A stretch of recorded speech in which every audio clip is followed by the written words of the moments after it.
Soal matahari kembar ini makin dibantah, orang makin yakin, Pak Karni. Karena yang bicara ini kan kita lihat tadi di pengantar ada SBY bicara, Pak Jokowi bicara, Pak Prabowo juga sudah bicara bahwa dia tidak dikendalikan oleh Jokowi dan lain-lain. Jadi orang semakin yakin bahwa ini ada memang matahari kembar itu sendiri.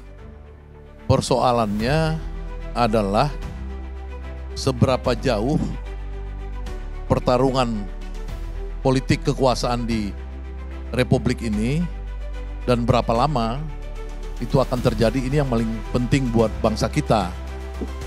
Pertama, kalau soal Kunto yang disebut tadi, saya beberapa kali menulis soal Pak Kunto waktu dia beberapa kali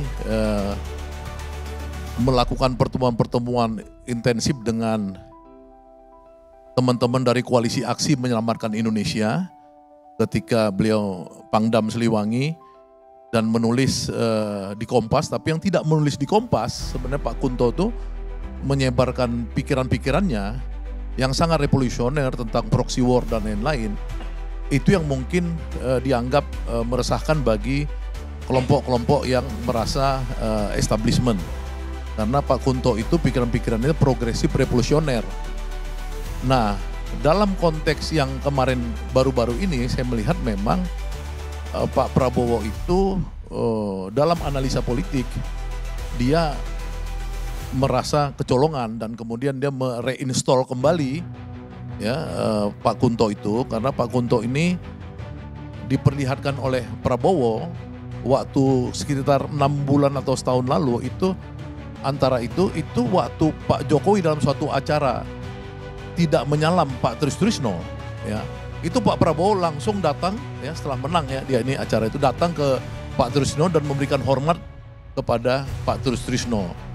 Nah, secara post factum kita melihat ya setelah di reinstall Pangko Wilgap Pak Kunto ini di acara forum perwira PPAD kemarin, Angkatan Darat Perwirawan, itu jelas-jelas bahwa Pak Trisno didudukkan di sebelah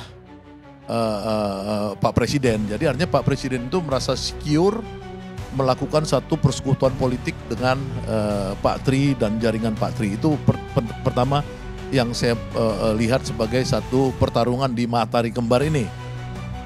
Nah, tentu saja orang-orang yang mendukung Pak Prabowo menjadi presiden yang dulu dari rejim Jokowi ini melihat bahwa kembar ini terjadi sekarang karena kita melihat Prabowo itu pikirannya berbeda. Ya, karena manusia ini kan berpisah atau bersatu salah satunya karena kesamaan pikiran atau perbedaan pikiran. Pikiran-pikiran Pak Prabowo ini baik ke belakang yang disebut histori maupun ke depan yang disebut dengan proyeksi itu berbeda dengan rejim yang mengantarkan dia sebagai presiden. Contoh tentang 2 hari lalu Pak Presiden menyatakan pikirannya tentang sejarah Muso dan sejarah Kartosuwiryo.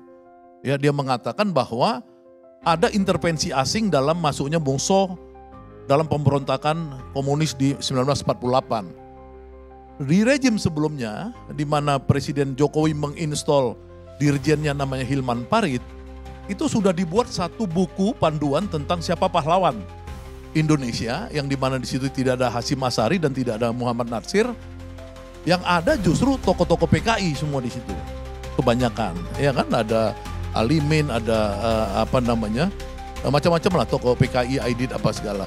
Nah, ini kan dengan statement dari Pak Prabowo itu dikoreksi sama dia bahwa sejarah ini dimenangkan oleh kaum nasionalis, bukan PKI, bukan juga si Kartosuwiryo. Jadi ini dimenangkan oleh kaum nasionalis. Itu adalah sejarah diterangkan oleh Pak Presiden kita. Jadi itu pikirannya udah beda yang di masa lalu. Ya, kemudian yang di masa lalu juga itu ahli sejarahnya Pak Jokowi, Hilman Farid ini mengatakan bahwa versi tentara yang selama ini melakukan perjuangan kepada Republik dalam konteks G30 SPKI itu diralat lagi oleh Pak Prabowo kemarin ketika ketemu dengan pensiunan tentara, bahwa Anda inilah tentara-tentara yang menjadi guru saya, inilah pejuang-pejuang sebenarnya di Republik ini. Jadi ada ketidaksamaan pikiran, terutama kemudian yang juga ke masa depan. Pikiran-pikiran Prabowo yang progresif, revolusioner, di mana negara hadir. Kalau dulu misalkan hampir semua pantai, pinggir pantai itu dikasih sama cukong-cukong, sekarang oleh Prabowo diambil negara. Ilegal sawit bebas di zaman rejim lalu, di zaman Prabowo diambil semua ilegal sawit yang diambil oleh konglo-konglo ini.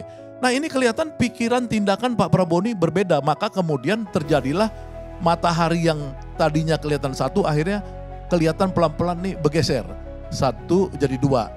Nah kalau yang kedua ini nggak ngerti bahwa Pak Prabowo ini sebenarnya kalau dari sisi saya dia punya dua sisi kehidupan. Satu dia sebagai demokrat karena dia orang yang mendirikan partai politik dan masuk pada kontestasi politik secara demokratis, tapi dia juga sebenarnya punya sisi lain sebagai kombatan. Karena dia tuh lama sebagai tentara dan masuk di elitnya tentara komando. Nah saya sebagai orang yang pernah dipenjara di era Orde Baru, saya cuma ingin mengingatkan kepada teman-teman semua, hati-hati. Jangan pancing-pancing Pak Prabowo itu ya masuk pada sisi yang dia akan masuk pada karakter kombatan itu. Nah ini yang saya sering nasihati teman-teman yang baru belajar politik di Indonesia ini dan baru jadi aktivis instan banyak di Indonesia ini, saya bilang hati-hati karena kalau nanti ini dipaksa-paksa terus matahari kembar, dipaksa-paksa terus berbagi kekuasaan tapi tidak untuk rakyat dan bangsa, tiba-tiba Pak Prabowo marah, ini bahaya karena dia adalah panglima tertinggi di Republik Indonesia sekaligus dia mantan Danjen Kopassus, itu bahaya. Jadi kita untuk bangsa ini ya harapan saya jangan ada lagi matahari kembar, presidensial, kasih semua kekuasaan itu kepada Pak Prabowo yang sudah berlalu, ya tahu diri ya Pak SBY dari dulu juga waktu saya ikut Pak SBY selesai, ya kita juga selesai, kita biarkan Pak Jokowi. Saya ikut Habibie dulu, Pak Habibie selesai, kita biarkan Pak Gus Dur berkuasa. Itu tradisi itu harus terjadi, nggak boleh lagi ada menteri-menteri datang ke Solo ngaku ini bos saya, ada kemudian orang ngaku bos saya, udahlah, ini enough is enough. Itu mungkin dari saya Pak Karni. Ya bagus sekali uraiannya, apalagi tentang sejarah. Tapi kalau yang terakhir tadi bahwa menteri-menteri pada datang, sehingga terkesan matahari kembar itu nyata jadinya.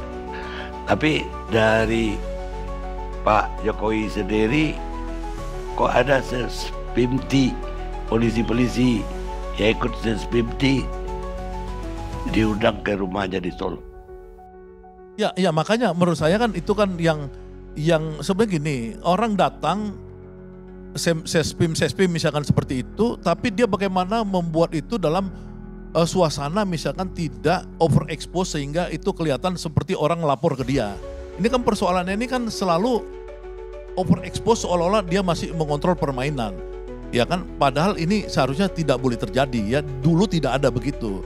Ya ini aja sebenarnya harapannya ya enough is enough, ada bahasa Inggrisnya begitu.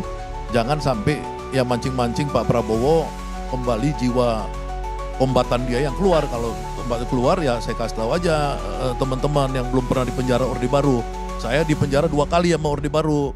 Masuknya itu di sel tentara gitu loh, hati-hati gitu. Makasih. Bagaimana melihat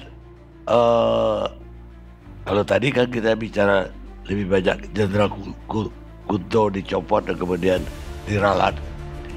Bagaimana dengan Hasan Nasbi yang sekarang juga aktif lagi setelah setelah mundur sebelumnya?